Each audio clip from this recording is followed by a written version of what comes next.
Sir सुनो, heredity and evolution में evolution वाला पार्ट हमारा ओमिटेड है, तो हमें सिर्फ क्या पढ़ना है? हेरिडिटी। अब हेरिडिटी में मेन जो आपका इस चैप्टर में से पूछा जाता है, किसके बारे में पूछा जाता है? मेंडल के जो 3 लॉज हैं, law of dominance, segregation and independent assortment, उसके बेसिस पे monohybrid, dihybrid cross, sex determination, basic, ये 3 टॉपिक। सर और एक्वायर्ड और इनहेरिटेड ट्रेड में डिफरेंस पूछा जा सकता है।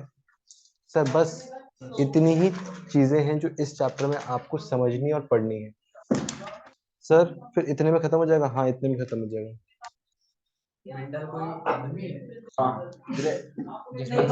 ग्रे ठीक है, चलो सर, ग्रेगर मेंडल। इवोल्यूशन हटा दो। सर अब सुनना, हमने रिप्रोडक्शन पढ़ा। रिप्रोडक्शन में हमने चीजें पढ़ी थी कि पेरेंट्स से चीजें ट्रांसफर होती है कहाँ पे? ऑफस्प्रिंग्स पे। अब ऑफस्प्रिंग्स में जब चीजें आएंगी, जैसे पेरेंट्स का जो आईक्यू लेवल होता है, बच्चों का आईक्यू लेवल उसी के आसपास होता है। कई बार पेरेंट्स की शक्ल और बच्चों की शक्ल मिलती जुलती होती है, तो मतलब पेरेंट्स से चीजें कैरी ऑन तो हो रही है। अब वो कौन कैरी कर रहा होगा? जो उनके अंदर जीन्स आते हैं पेरेंट्स के, पेरेंट्स के जो जीन्स आ रहे हैं, पेरेंट्स के अंदर से जो क्रोमोसोम आ रहे हैं, वो उन चीजों को कैरी कर रहे होंगे। सर अब सुनना, the transmission of characters from the parents to their offspring is called heredity. जैसे आपके इंडियन लॉ में क्या है कि जो प्रॉपर्टी माँ बाप की है वो ट्रांसफर की जाएगी उनके बच्चों को। तो जो माँ बाप का है वो बच्चों का है, मतलब जो माँ बाप से चीजें आ रही हैं उसी को क्या बोला जाता है? Heredity. The hereditary information is present in the sex cells, gametes, क्योंकि बर्थ होने से पहले वही दो चीजें जो मेट करती हैं, एक फीमेल गैमेट होता है, एक मेल गैमेट होता है, तो मतलब इंफॉर्मेशन उन्हीं के पास होगी। Thus, gametes constitute the link between one generation and the next generation. तो गैमेट्स जो हैं वो लिंक की तरह काम करते हैं पेरेंट्स और ऑफस्प्रिंग्स के बीच में, मतलब एक जनरेशन से दूसरी जनरेशन के बीच में लिंक का काम कर रहे हैं। सर ठीक है। And pass on the parental characters और traits to the offspring. Pass on the parental, sir कुछ नहीं, पैटर्नल एंड मैटरनल। पेरेंटल वही हो गए ना आपके पापा मम्मी, दोनों मिला के पेरेंट है ना। अरे भैया, वो पैटर्नल और मैटरनल दो अलग अलग लिखे हैं मैंने। मैंने बोला सिर्फ पेरेंटल है, मैंने मैटरनल नहीं बोला था ना, इसीलिए। सर ठीक है, इतनी चीजें समझ आई। ये कौन है आपके पापा, ये कौन है आपकी मम्मी। इन दोनों के जो गैमेट्स हैं वो फ्यूज होंगे, फ्यूज होके कौन बनोगे? आप।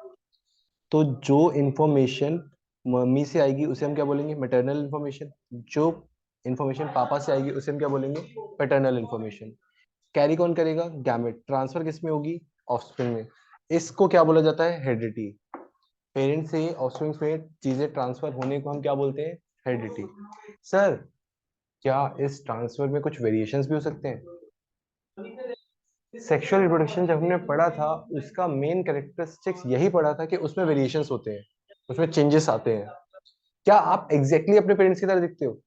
नहीं, कुछ चेंजेस हैं। आपके पेरेंट्स इंटेलिजेंट है, आप नहीं हो केशव।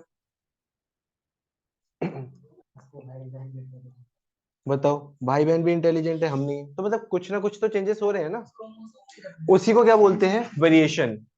सर वेरिएशंस मतलब the differences in the characters, the differences in the characters among the individual of a species is called variation. मतलब जो इनिशियल चीजें थी उनसे कुछ अलग होके चीजें आई हैं, उसे क्या बोलेंगे? वेरिएशन। अब वो वेरिएशन अच्छी भी हो सकती है और खराब भी हो सकती है। सर जैसे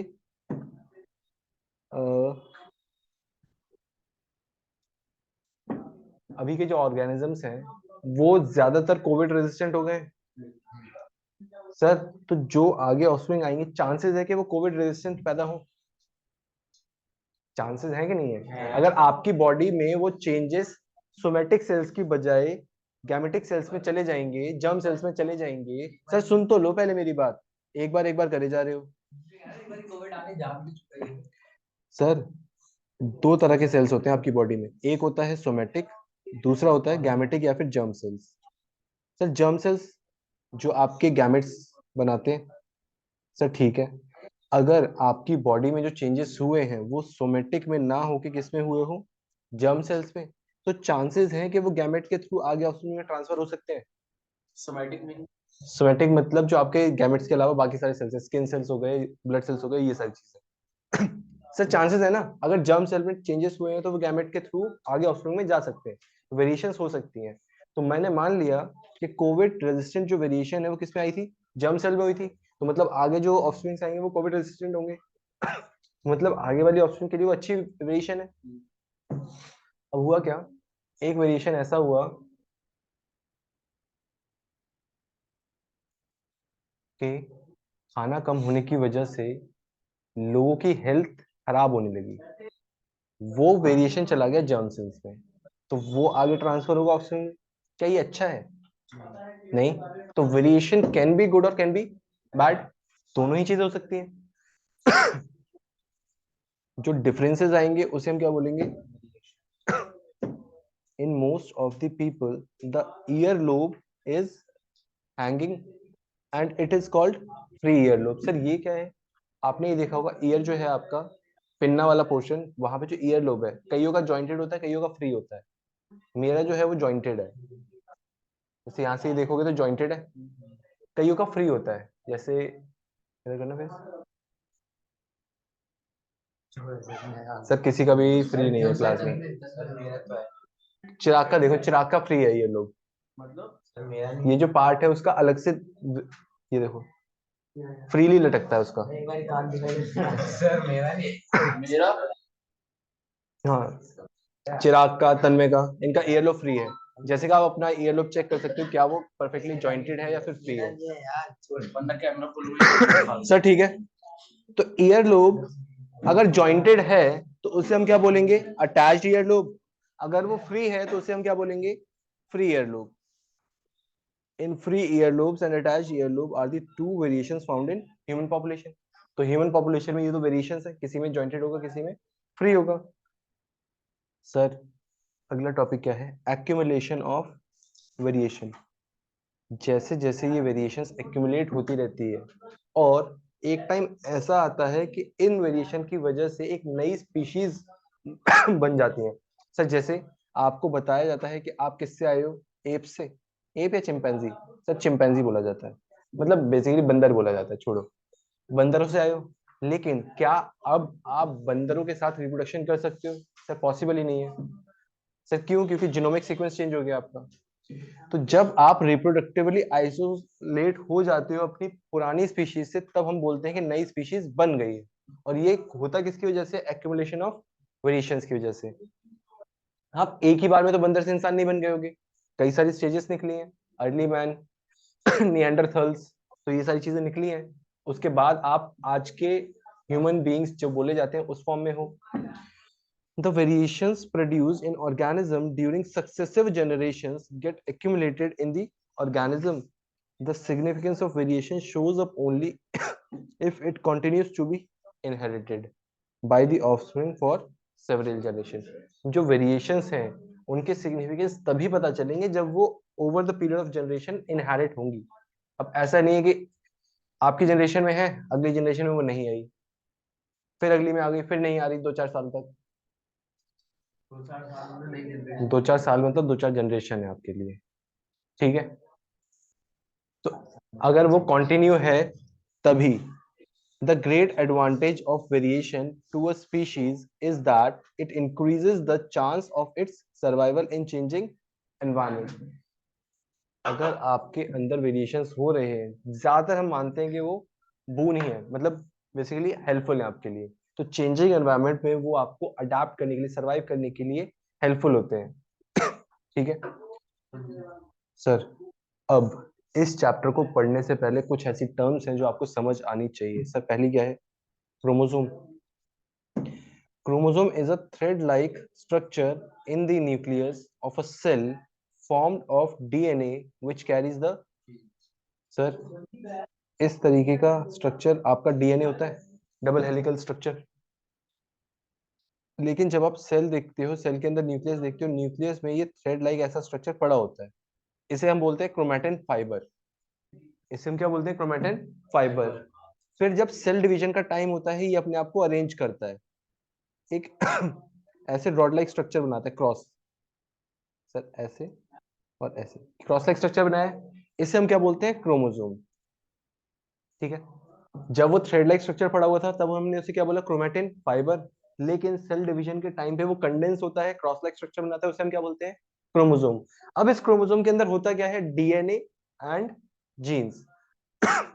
ये जो क्रोमोसोम है किससे बना हुआ है, डीएनए से, और डीएनए की स्ट्रक्चरल यूनिट क्या है, जीन। सर अगला क्या है, जीन, जो आपकी मेन स्ट्रक्चरल यूनिट थी। A gene is a unit of DNA on a chromosome which governs the synthesis of one protein that controls the specific characteristics of an organism। Sir होता क्या है, जैसे आपके सेल्स में growth hormone release करना है, ठीक है, अब उसकी इंफॉर्मेशन किसके पास है, डीएनए के पास। डीएनए में मोर स्पेसिफिकली किसी जीन के पास है, तो जाए जो एमआरएनए है वो जाएगा आपके डीएनए के पास, उस कोड को कॉपी करेगा, वो कोड लेके आएगा किसके पास, सर राइबोसोम के पास। राइबोसोम कहाँ होते हैं, रफ एंडोप्लाज्मिक रेटिकुलम में। फिर राइबोसोम किस में हेल्प करेंगे, प्रोटीन सिंथेसिस में, फिर वो जाके प्रोटीन रिलीज होगा। तो इतना ज्यादा प्रोसेस है, तो इन्फॉर्मेशन है किसके पास, जीन के पास। तो जीन वो यूनिट है डीएनए की जिसके पास किसी भी पर्टिकुलर प्रोटीन की कोडिंग होती है, जिसकी हेल्प से वो प्रोटीन सिंथेसाइज किया जा सकता है। तो genes are actually the unit of heredity. मतलब अगर जीन में कहीं वेरिएशन आ रहा है और वो कैरी फॉरवर्ड हो सकता है, तभी माना जाएगा कि वो हेरिडिटी में इन्वॉल्व है। which transfers the characteristics from parents to the offspring during reproduction। Sir अब एक कैटेगरी आती है डोमिनेंट जीन की। जैसे इस क्लास में हम सब लोग बैठे हैं, यहाँ पे मैं डोमिनेंट हूँ, मैं आप सबके ऊपर एक्सप्रेस करूंगा, मतलब आप सब प्रेजेंट हो और मैं प्रेजेंट हूँ तो मेरी एक्सप्रेशन चलेगी, ऑब्वियस सी बात है। डोमिनेंट का मतलब क्या है, रेसेसिव की प्रेजेंस में जो चीज खुद को एक्सप्रेस करती है उसे हम क्या बोलते हैं, डोमिनेंट। रेसेसिव उसी के साथ साथ समझ आ जाएगा, उल्टा नहीं, मतलब उल्टा डोमिनेंट और रेसेसिव साइमल्टेनियसली समझे जा सकते हैं। अब आप ऐसे अकेले, आप अकेले रूम में हो, उसमें क्या डोमिनेंट क्या रेसेसिव, जब आप किसी के साथ हो तब पता चलेगा ना क्या, कौन सी चीज रेसेसिव है, कौन सी चीज डोमिनेंट है। जैसे तन्मय और संयम है, अगर संयम अकेला बैठा है रूम में तो संयम डोमिनेंट है या रेसेसिव है, कुछ नहीं बोला जा सकता, कंपैरिजन नहीं हो रहा। तन्मय और संयम दोनों बैठे हैं, तो तन्मय क्या है, डोमिनेंट, संयम क्या है, रेसेसिव। तो ये दोनों टर्म्स एक साथ समझी जा सकती हैं। The genes which decide the appearance of an organism even in the presence of alternate gene। Sir alternate मतलब उसका recessive आएगा, is known as dominant gene। or the gene which can decide the appearance of an organism only if the presence of another identical gene is called recessive। खुद को तभी express कर सकता है जब उसके साथ भी क्या हो, recessive हो। It is the one. Is the one that express itself only in the absence of dominant trait. हाँ तो वही बात होगी ना। डोमिनेंट नहीं है तभी वो एक्सप्रेस कर पाएगा, ऑब्वियस सी बात है। सर डोमिनेंट जीन को हम कैपिटल लेटर से रिप्रेजेंट करेंगे और रिसेसिव जीन को उसी के कॉरस्पॉन्डिंग स्मॉल लेटर से। सर मतलब जैसे टॉल है, टॉल मैंने मान लिया क्या है, डोमिनेंट, तो मैं उसे कैपिटल टी से डिनोट करूंगा, और इसका ऑपोजिट क्या होगा, स्मॉल या ड्वार्फ, तो क्या मैं उसे डी से डिनोट करूं या एस से डिनोट करूं। सर इन दोनों में से किसी से नहीं होगा, जिससे आपने डोमिनेंट शो किया है उसी के कॉरस्पॉन्डिंग स्मॉल लेटर से आप क्या शो करोगे, रिसेसिव ट्रेट। इतनी चीज समझ आई। Yes.